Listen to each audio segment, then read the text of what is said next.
जो अभी हम यहाँ पे बैठ चुके हैं अपने दोस्तों के साथ और यहाँ पे अभी तुरंत शो स्टार्ट होने वाला है, तो बने रहिए हमारे चैनल पे।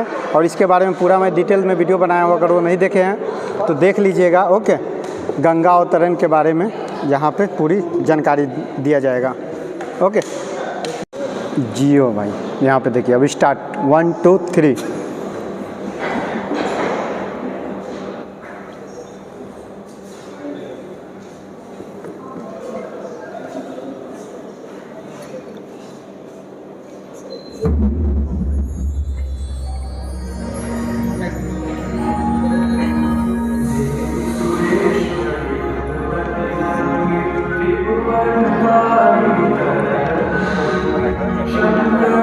गंगा केवल नदी नहीं है, आस्था की अविरल धारा है। विश्वासों की वाणी, संस्कृतियों की सत्ता है गंगा। किस्सों, कहानियों, कथाओं की गर्भनद, इतिहास की नित्यहीन अंतहीन प्रणाली है गंगा।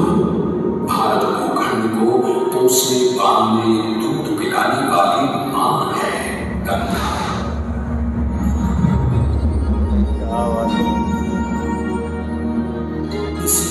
दायिनी मां का, गंगा मैया का जन्म कब, कहां, कैसे हुआ, जानते हैं आप? आइए बैठिए, आज हम आपको दिखाएंगे, सुनाएंगे गंगा अवतरण के पौराणिक मिथक की कहानी। कहानी तब की है जब सारा संसार 3 लोकों में बंटा और बसा हुआ था, स्वर्गलोक, भूलोक और पाताल लोक।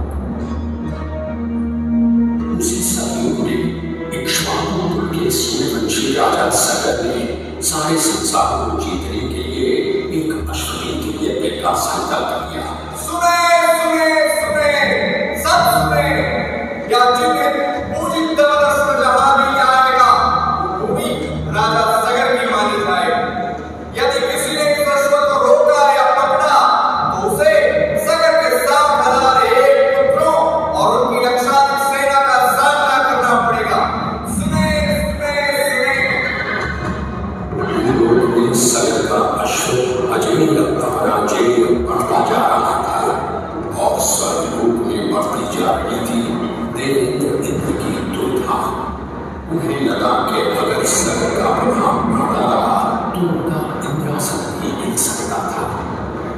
डर कर वो अश्व को रोकने की युक्ति लगाने लगी।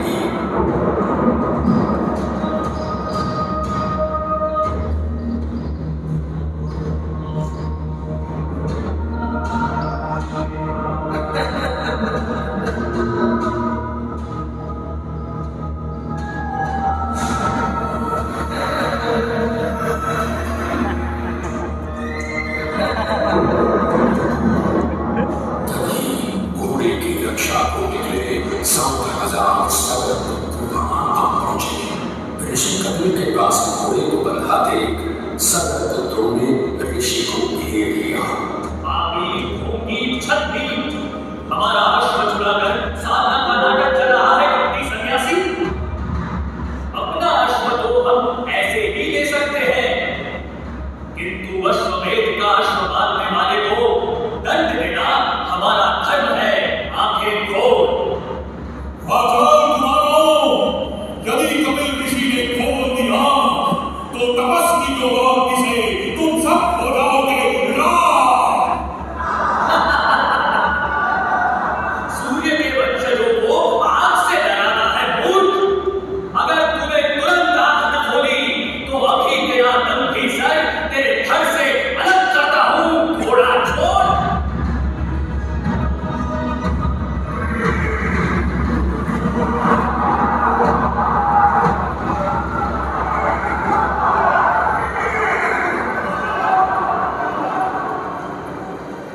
उधर सगर चिंतित थे, न अश्व का कुछ पता था, न ही उनके 7,000 पुत्रों का कोई समाचार।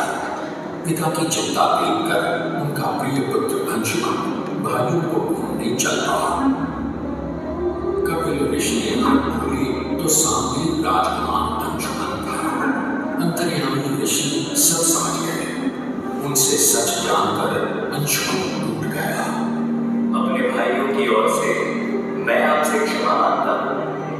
किंतु आपको ही उन्हें वापस जीवन दान देना होगा। मृतकों को जीवन नहीं, तर्पण की होती है आवश्यकता। मृत्यु का इलाज कोई नहीं कर सकता, किंतु मेरे कोप की युगाग्नि से भस्म लोगों का आसान नहीं होगा तर्पण। गंगा जल, केवल गंगा जल ही करेगा मुक्त उन्हें, जो भस्म हुए मेरे परिजन। गंगा? गंगा किसका नाम है जीवन? स्वर्ग की सरिता है गंगा, विष्णु के चरणों से पैदा, ब्रह्मा की पुत्री है गंगा। विष्णु के चरणों से पैदा, ब्रह्मा की पुत्री। ऑर्डर है कहते हैं। मैं कुछ समझा नहीं श्रेष्ठ जी। ये एक लंबी कहानी है। हेलो। दादी था राजा रवि, पर करता था दंड। पूरी पृथ्वी पर फैला था उसका ही आतंक। उसके आतंक को रोकने विष्णु ने दिखाए रूप। बावन अंगुल का पौधा बनकर पहुंचे जहां था भूख। सारे दरबारी पौनी ब्राह्मण हंसे, पर बलि ने जब उसे दान मांगने को कहा तो उसने कुटिया बनाने को केवल 3 पग भूमि मांगी। पर जब पौनी ब्राह्मण ने भूमि नापनी शुरू की तो जैसे वो चांद ही आ गया।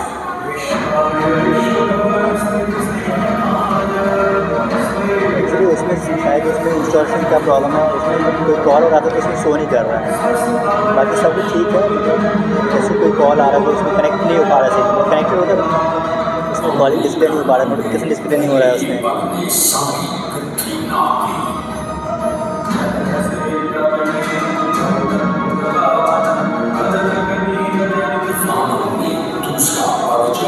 मैंने एक्स्ट्रा पैक पे करके मैंने इसका एक्सटेंड मतलब एक्स्ट्रा वारंटी भी लिया था मैंने 1 ईयर का।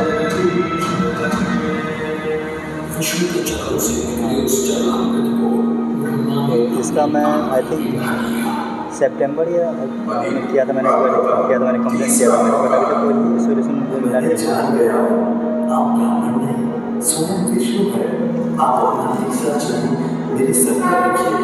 हाँ मेल भी किया था और कॉल सर्विस में कॉल किया गया था, तो कॉल भी किया था मैंने।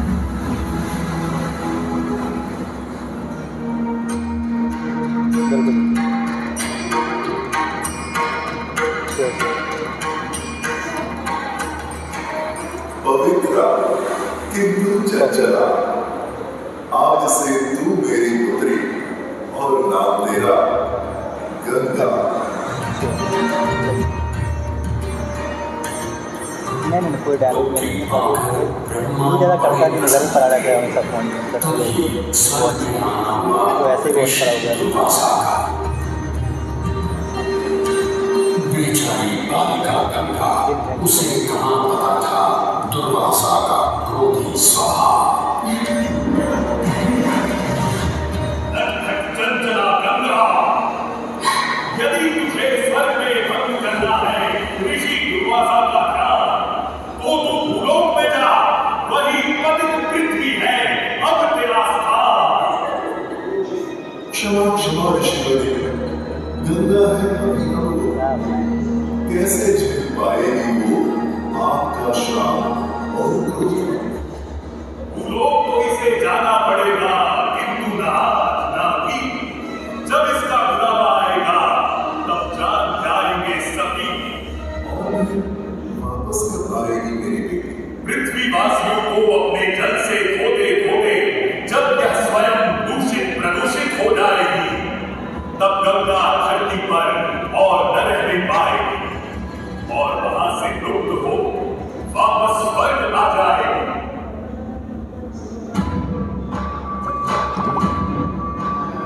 अंशुमन को अपने भाइयों के तर्पण के लिए गंगा को लाने का बहुत मन था, किंतु किसी को राजधर्म भी तो निभाना और राज नहीं चलाना था। देखते देखते 7 पीढ़ियां गुजर गई, पर 7 पुष्पों के बाद राजकुमार भगीरथ ने राजा बनने से साफ इनकार कर दिया। क्षमा कीजिए, क्या आवश्यक है कि राजा का बेटा भी राज संभाले? मैं पहले तपस्या करके ब्रह्मा से गंगा को बांधकर पृथ्वी पर लाऊंगा और उसके पावन पवित्र जल से अपने 60,000 पूर्वजों का तर्पण करूंगा।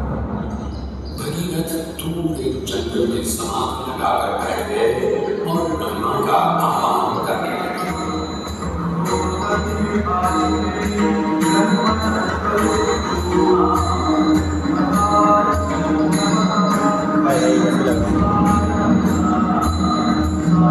पानी करने गए पानी गिर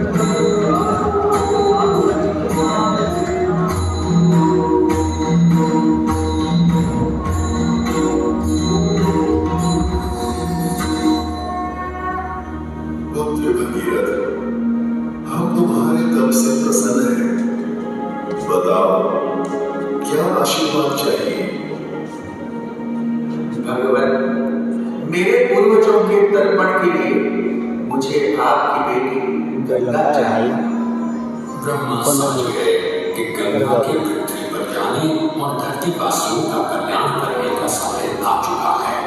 पर उन्होंने एक चेतावनी दी और कहा कि यदि गंगा स्वर्ग से सीधे धरती पर गिरी तो सारी धरती ही नष्ट हो जाएगी और पृथ्वी को चीरते हुए गंगा सीधे पाताल में पहुंच जाएगी।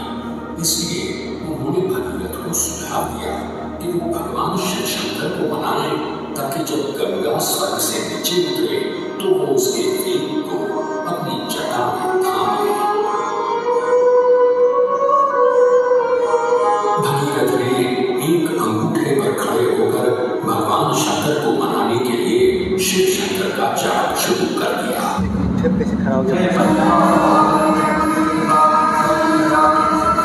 कैसे हम तो ना हो पाए 1 मिनट में।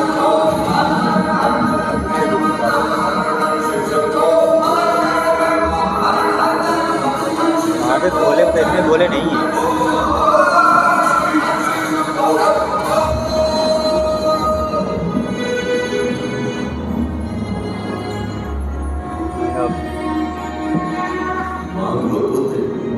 कोई भी वरदान तो आज।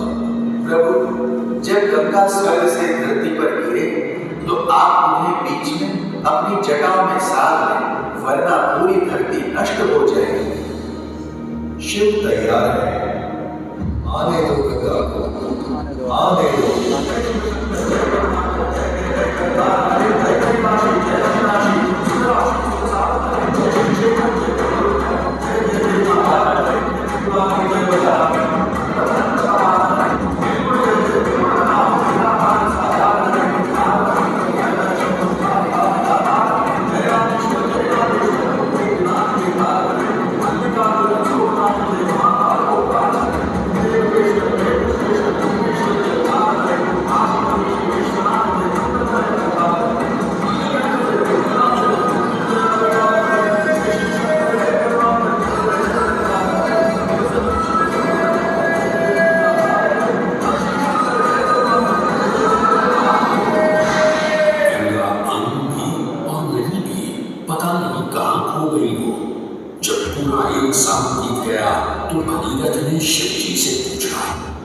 गंगाधर भोलेनाथ ने कहा कि गंगा उनकी जटाओं में ही भटक रही थी, पर फिर मुस्कुराते हुए उन्होंने गंगा को अपनी जटाओं से मुक्त कर दिया।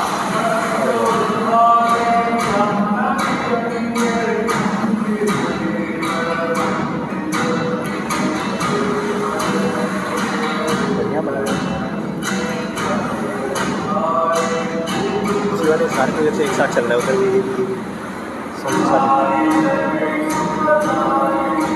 अलग अलग चीज़ दिखा रहा है वो एक ही में नहीं है सब चीज़ अलग अलग सब सारे प्रोजेक्ट में अलग अलग चीज़ रिकॉर्ड किया गया और उसको एडजस्ट किया उसके अकॉर्डिंग।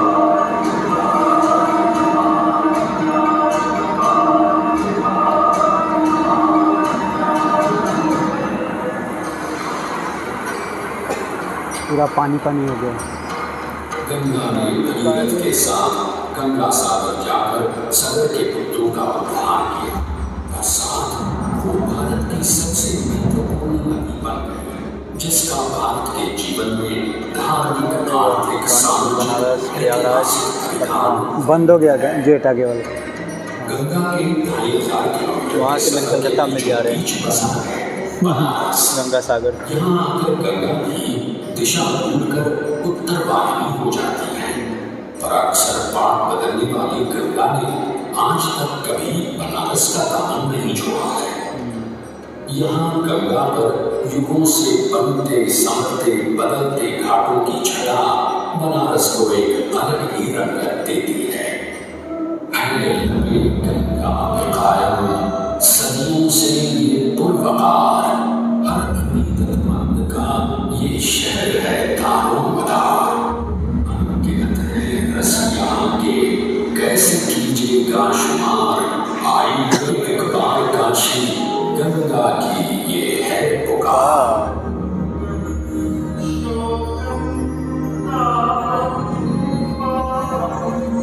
ख़त्म हो गया साथियों, देख सकते हैं। ओके, और ये म्यूजियम का पूरा वीडियो देखना है तो डिस्क्रिप्शन में लिंक होगा, जाके देख लीजिए।